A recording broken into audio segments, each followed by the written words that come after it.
Halo semuanya, Assalamualaikum warahmatullahi wabarakatuh. Waalaikumsalam warahmatullahi wabarakatuh. Baik, di sore ini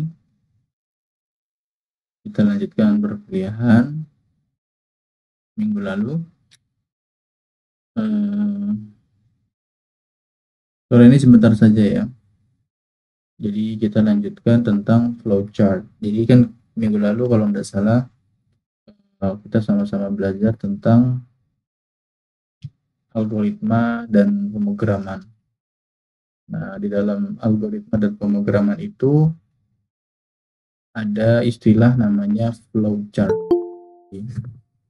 Istilah flowchart ini di semua perkuliahan ketika melakukan penelitian itu udah pasti ada gitu ya. Jadi bisa dibilang flowchart ini di semua bidang penelitian itu pasti digunakan yang berkaitan dengan bagaimana cara kita untuk memecahkan sebuah masalah sesuai dengan perspektif atau logika kita. Nah, hari ini kita mau sedikit lebih spesifik tentang flowchart-nya yang kita bahas. Ya. Sebelum kita mulai, coba saya minta tolong dinyalakan kameranya untuk dokumentasi.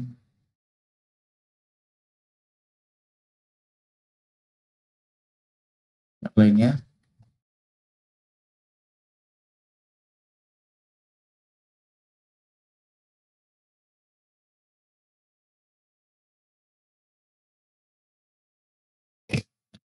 Oke, yang lainnya.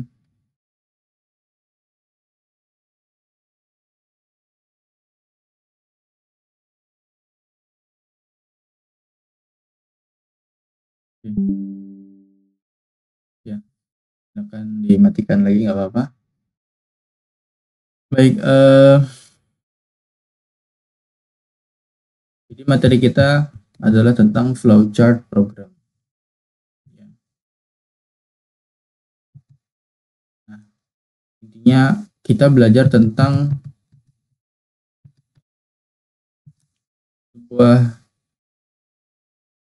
sebuah alur logika, ya, sebuah algoritma yang dipresentasikan dalam bentuk visual. Jadi dalam bentuk visual, ya, untuk memungkinkan kita dan mempermudah kita untuk merepresentasikan sebuah alur pikiran atau alur logika dalam sebuah program. Jadi kita terbantu untuk memahami bagaimana sebuah program itu beroperasi. Ya. Saya sedikit kasih lihat ya. Di layar saya ini, itu ada sebuah skema flow atau alur logika untuk mesin ATM. Ya. Mungkin kalau yang baru pertama kali melihat agak sedikit bingung ya, tapi justru ketika kita memahami flowchart, ini justru mempermudah siapapun ketika melihat untuk bisa lebih mengetahui alurnya. Ya. Saya sedikit ceritakan tentang flowchart mesin ATM. Ya. Start, ya, memulai, kemudian masukkan kartu ATM, lalu kita bisa masukkan PIN, lalu ada validasi ya, di dalam mesin itu ada validasi. Jika PIN-nya salah, instruksinya adalah masukkan PIN kembali. Kalau sampai 3 kali salah, di sini ada instruksi kartu tertelan gitu ya, dan seterusnya. Kalau PIN benar, maka di sini muncul fitur transfer, cek saldo, dan ubah PIN, dan seterusnya. Nah, ini alur logika dari sebuah program mesin ATM. ya.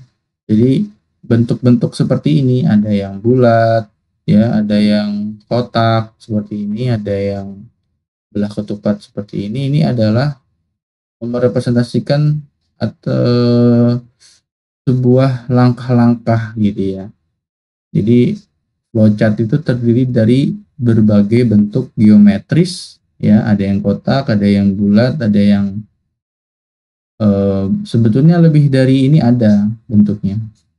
Intinya ini mewakili langkah-langkah dalam sebuah algoritma, ya, mulai dari awal gitu ya, start sampai akhir, proses gitu ya, keputusan, decision atau arus data, input, output dan seterusnya, ya. Jadi ini memahami bagaimana menghubungkan bentuk-bentuk ya dengan menggunakan panah atau garis untuk menunjukkan alur eksekusi dari satu langkah ke langkah berikutnya. Jadi flowchart ini memberikan gambaran visual yang bisa memperjelas bagaimana program itu bisa berjalan. Jadi kalau saya kembali bertanya, ya, flowchart itu apa? Ya, jadi flowchart itu adalah bagan-bagan yang mempunyai arus dan menggambarkan langkah-langkah penyelesaian sebuah masalah. Oke, sampai sini cukup jelas atau ada pertanyaan?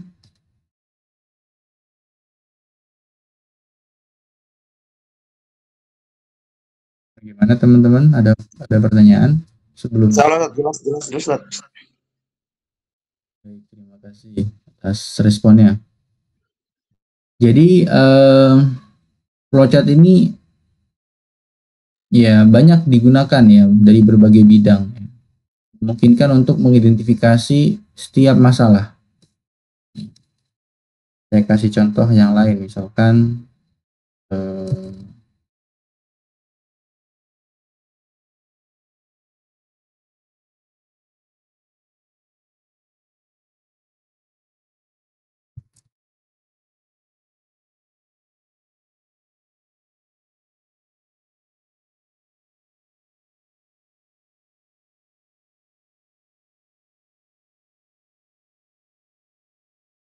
mungkin ada beberapa orang yang nah, ya.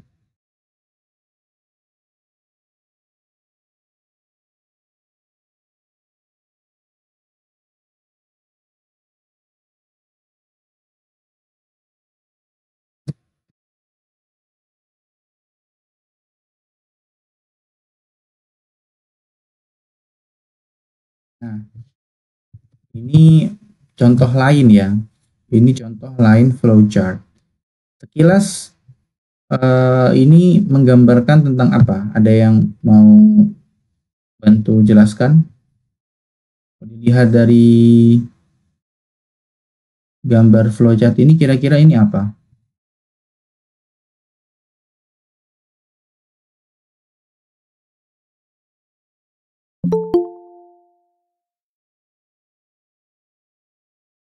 Ya, kira-kira kalau misalkan saya mau tanya ke teman-teman ya, kira-kira di gambar ini ya, itu flowchartnya tentang apa? Atau ini ngomongin apa sih kalau ngelihat gambar yang saya share ini? Tentang apa?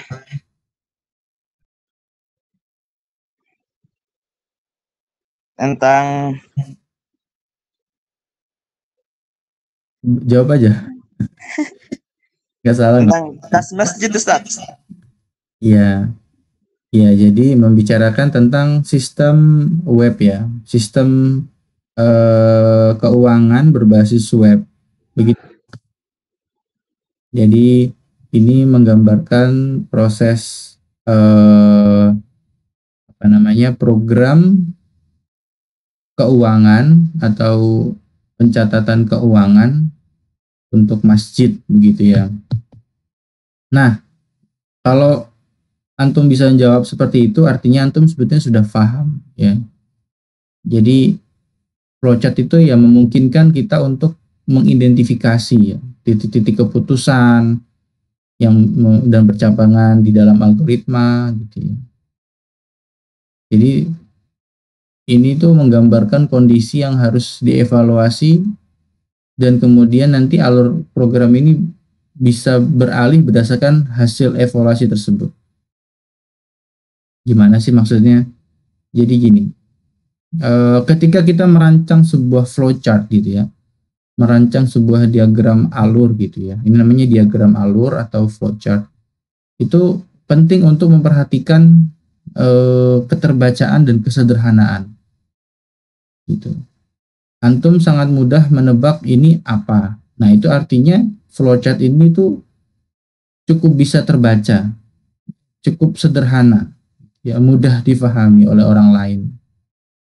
Nah, bukan kebanyakan ya, hampir semua ketika programmer atau orang yang membuat program sebelum membuat codingan atau programmingnya itu dibuat flowchartnya dulu, dibuat diagram alurnya dulu.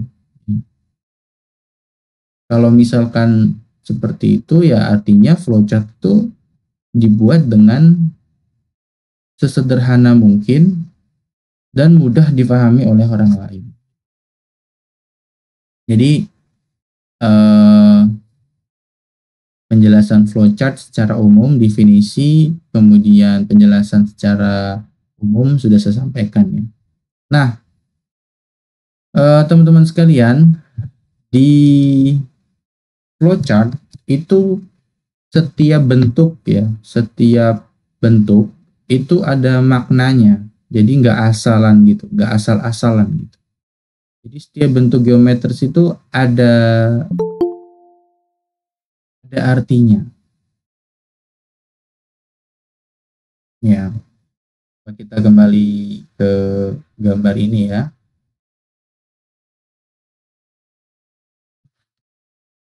Di sini ada beberapa bentuk geometris ya. Ada bulat, ada kotak, kemudian ada belah ketupat dan seterusnya. Ini memiliki arti masing-masing. Nah, silahkan nanti kalian baca gitu ya bentuk-bentuknya seperti apa.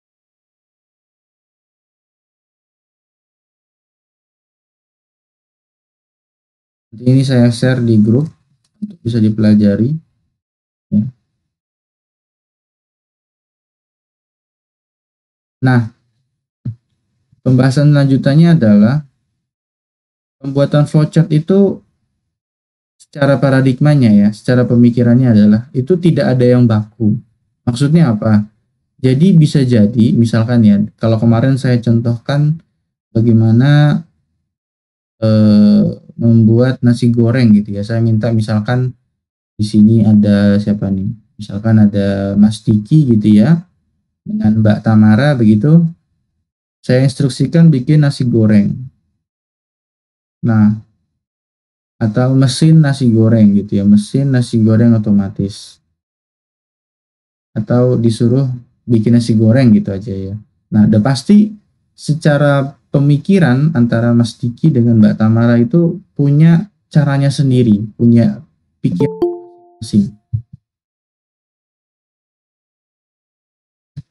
Jadi ketika disusun diagram alurnya atau disusun flowchartnya bisa jadi beda-beda gitu ya. Maksudnya antara Mbak Tamara dengan Mbak Diki itu hasil gambaran flowchartnya bisa jadi beda. Maksudnya tidak ada yang baku, bebas, sekreatif pemikirannya masing-masing. Ya, sekreatif pemikirannya Mas Diki dengan Mbak Tamara. Jadi beda desain, beda flowchart, bisa beda desain, bahkan juga mungkin beda hasil. Tapi secara umum sama-sama nasi goreng, tapi mungkin hasilnya mungkin nasi goreng Aceh atau nasi goreng Sulawesi kah atau nasi goreng mana gitu. Jadi maksudnya tidak ada kaidah yang baku itu tadi. Jadi bebas gitu ya. Sesuai dengan logikanya masing-masing yang buat gitu.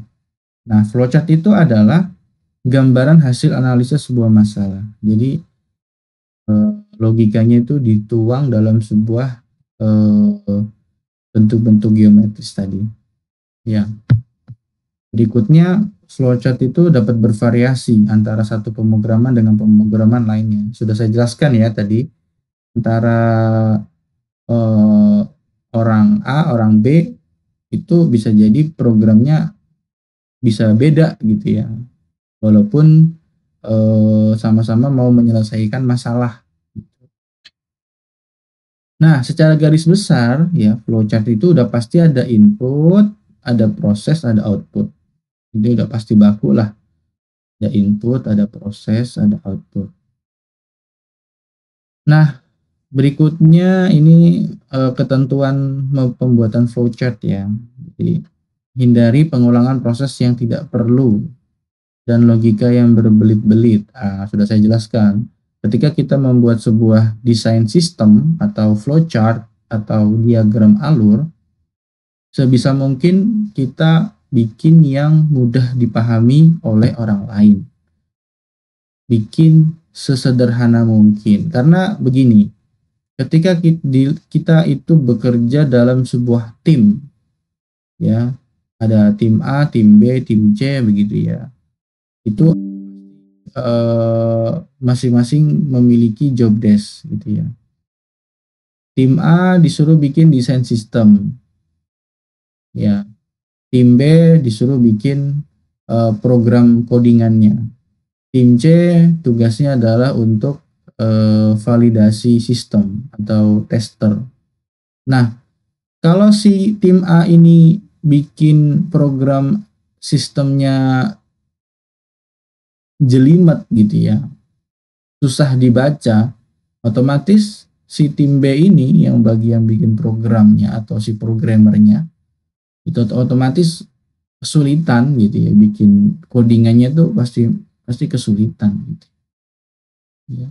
Kalau kita implementasi dalam pondok pesantren gitu ya, sebisa mungkin ketua atau pimpinan itu memberikan instruksi yang jelas gitu ya, mudah dipahami oleh bawahan gitu ya. Sehingga di bawah-bawahnya atau karyawan atau orang yang dipimpin itu mudah menjalankan instruksi pimpinannya. Nah, seperti itulah intinya. Kalau kita bicara masalah pondok pesantren. Nah, yang terakhir dalam pembuatan flowchart ya, setiap titik tadi, setiap bentuk geometris itu harus diberi arah panah ya. Kalau dilihat dari gambar, contohnya seperti ini. Ini setiap bentuknya harus diberi arah panah. Ini menandakan bahwa alurnya ya dimulai dari ini, dari atas gitu ya. Start, kemudian terus sampai end atau selesai atau akhir gitu. Cukup jelas teman-teman? Salah, Ustaz.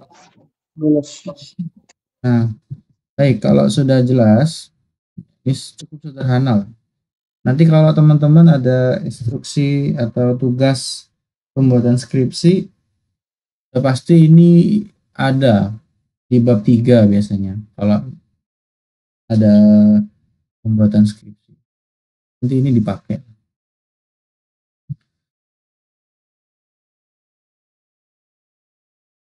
Ini contoh yang sederhana ya. Baik.